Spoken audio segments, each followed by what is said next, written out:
However, going back to your question about, do we hope this feeds into an overall peace process? Yes. And in 2006, there was an attempt by the government of South Sudan to bring together the Lord's Resistance Army and the government of Uganda. And mediator Riek Machar, who was a former warlord rebel himself, but is now vice president of South Sudan, did manage to reach Joseph Kony, who was at the time in the Democratic Republic of Congo, sort of had withdrawn or retreated into the Congo, and managed to bring the two together in a series of talks. Of course, the traditional and religious leaders were invited to go to help build confidence and to act as mediators really between the rebels and the government.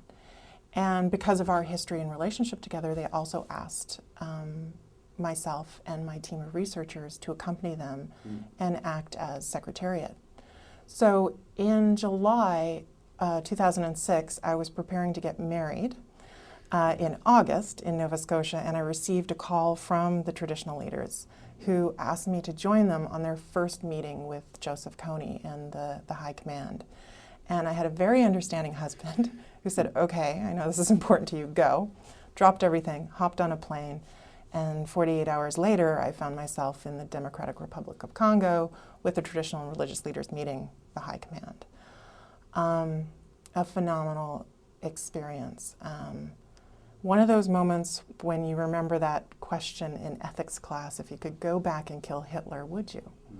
And I realized I was one of the first people in history to actually be living that scenario.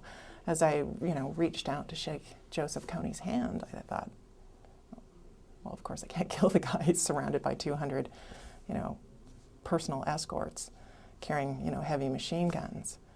But you did wonder about the ethics of using soft diplomacy with someone like Joseph Kony.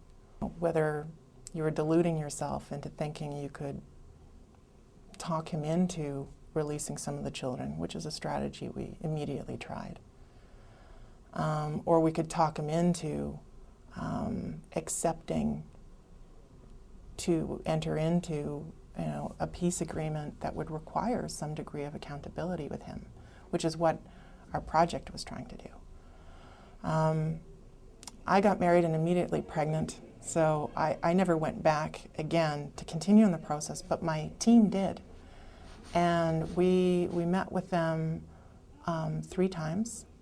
And we held workshops between the LRA and the government on justice issues, where we presented our findings about African conflict resolution mechanisms and how they might provide a complement or even alternative to the International Criminal Court, which of course the High Command was very interested in.